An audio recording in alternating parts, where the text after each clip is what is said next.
Bonjour, aujourd'hui nous allons voir comment équilibrer une équation chimique, en étudiant spécifiquement le cas de la combustion des hydrocarbures. Petit rappel, dans une molécule, chacun des éléments est représenté par une lettre et un chiffre en indice qui représente le nombre d'atomes de chacun des éléments présents dans la molécule. S'il n'y a pas d'indice, cela correspond à 1.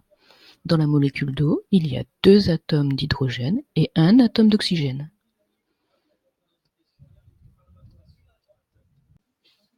Deuxième rappel sur les coefficients stoichiométriques. Le coefficient précise le nombre de molécules et en conséquence le nombre d'atomes de chaque molécule. Ici, on a 2 molécules d'eau, donc 2 fois H2, soit 4 atomes d'hydrogène, et 2 fois 1 atome d'oxygène, donc 2 atomes d'oxygène. Pour équilibrer une équation chimique, il faut avoir en tête le principe de Lavoisier. Rien ne se perd, rien ne se crée, tout se transforme. Cela signifie que lors d'une réaction chimique, aucun atome ne disparaît, aucun n'est créé, ils se combinent différemment. Vous devez donc avoir le même nombre d'atomes avant la réaction dans les réactifs qu'après dans les produits. Nous allons prendre l'exemple de la combustion du méthane dans l'air. Le méthane est le principal composant du gaz naturel utilisé pour la cuisson et le chauffage. Nous supposerons que nos appareils sont bien réglés et que la combustion est complète. Nous savons que les réactifs sont le méthane, CH4, et le dioxygène, O2. Et nous avons vu que ces molécules se transforment en molécules de dioxyde de carbone et en molécules d'eau, qui sont les produits de la réaction. Nous pouvons donc écrire CH4 plus O2 donne CO2 plus H2O. La flèche signifie qu'il y a une réaction chimique. Regardons maintenant si cette équation respecte le principe de Lavoisier, c'est-à-dire la conservation des éléments. À l'aide de ces représentations moléculaires, on se rend compte qu'il y a un problème. Il n'y a pas le même nombre d'atomes dans les réactifs que dans les produits. Cette équation n'est pas équilibrée. Pour nous aider à équilibrer cette équation, nous allons construire un tableau dans lequel nous allons mettre pour chaque élément le nombre d'atomes présents dans les produits et dans les réactifs. Donc ici, nous avons comme élément le carbone, l'hydrogène et l'oxygène. En ce qui concerne le carbone, on a un atome dans les réactifs et un dans les produits. Tout va bien, c'est équilibré. Pour les atomes d'hydrogène, il y en a 4 dans les réactifs et 2 dans les produits. Nous voyons que telle qu'elle est écrite, cette équation ne respecte pas la conservation des éléments. Il faut donc l'équilibrer.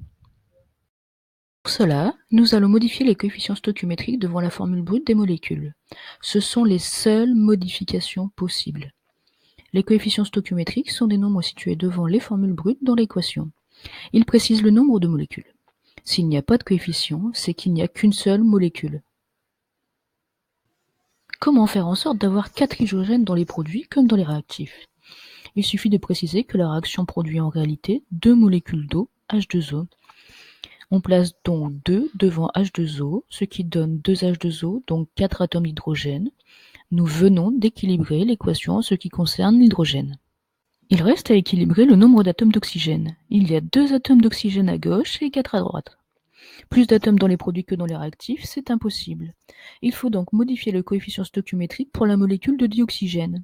En choisissant un coefficient 2, on obtient 4 atomes d'oxygène et on équilibre l'équation. Vérifions avec les modèles moléculaires que l'équilibre est bien réalisé. On a autant d'atomes de carbone, d'hydrogène et d'oxygène dans les produits que dans les réactifs. L'équation est bien équilibrée.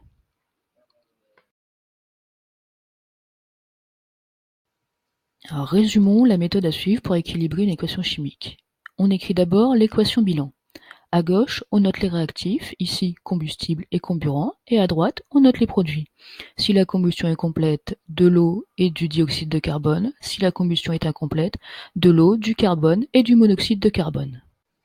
Ensuite, on compte les atomes présents dans les réactifs et dans les produits.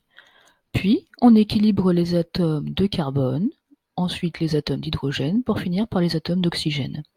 On vérifie qu'avec les coefficients stoichiométriques, l'équation est bien équilibrée. Autant d'atomes de chaque élément, à gauche et à droite de l'équation.